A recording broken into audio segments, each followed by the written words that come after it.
Everybody hear me all right? Maybe look at him the whole time. Okay. Yeah. All right, so yesterday, EMS personnel were called to this house behind us for a female needing assistance. Upon arrival, they started giving aid to the female that needed assistance. While they were inside, first responders noticed that there was a lot of animals inside. The living conditions were not ideal. They contacted animal control, so animal control as well as Anderson County Paws responded. Upon their arrival, they thought it in the best effort and the best interest of the animals to go ahead and start removing them from the home based on the female who was transported to the hospital. She's not going to be able to care for them. We thought that collectively the best situation was to take these animals from the home, put them in the shelter. Right now it's looking like between 30 and 40 dogs. It could be more, it could be less. It's hard to tell right now. Animal control as well as Paws is still behind us. Right now they're working diligently to get the dogs out from the home. Some are not being very friendly, as Dr. Sanders pointed out yesterday. So we're working not only against the weather today, but as well as animals that are not as friendly as some would assume.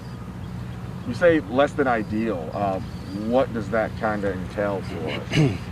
So it's kind of hard for me to describe it without having went inside yet. But the first responders, when they explained it to me, they explained it as not ideal. And if they had it in their heads that it was time to remove the dogs, that's what we're going to go with on that. And were the dogs all inside, outside, a combination of the two? What's the situation? From my understanding, some were inside, some were outside, some are up under the home with a brick underpinning. So it's a big effort to try and get them all collected.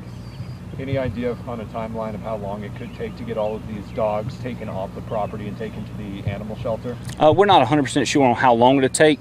We'll be here until the job's finished, though. Absolutely. And then do you have a ballpark estimate for how many of the dogs are going to be needing immediate vet care? From what I can understand, after talking with Dr. Sanders, she said that the animals were not mistreated and they weren't necessarily malnourished. So some of them had older injuries, some of them had some skin conditions. So there's not it wasn't a situation where the female or the resident here was mistreating the animals. I mean, I know right now you don't really know a whole lot. What do you think happened in this situation if you let kids like this? From talking to Dr. Sanders, it appears as though that there was a overpopulation. The female here possibly got overwhelmed from lack of spaying and neutering the animals, and they just kept multiplying inside the home. And what do you suggest to people who may be in a similar situation like this? Anybody who finds themselves in a situation like that can more than quickly call 911, or if it's not an emergency situation, contact Anderson County Paws. They can walk you through steps to get the help that you need.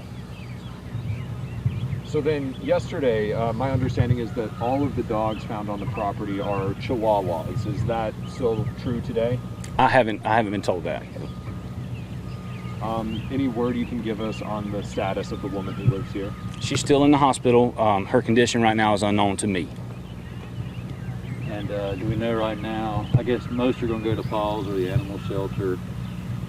Is it too early to know when they might be up for adoption for somebody to help? That would be totally up to Paws on when they go to the shelter, when they're ready for adoption after they have their shots and all that. Are you able to talk about the conditions inside? I would rather not. Think it's good? I'm good. You good to go. Thank you. Oh, well, you know what? I didn't get you to do one thing. Would you mind saying and spelling your name on camera? Absolutely. That way we don't spell it wrong. Whenever y'all ready. J.T. Foster, F-O-S-T-E-R, Staff Sergeant, Anderson County Sheriff's Office. Oh, I didn't know that. I email you all the time. All right, it's me. I'm that guy.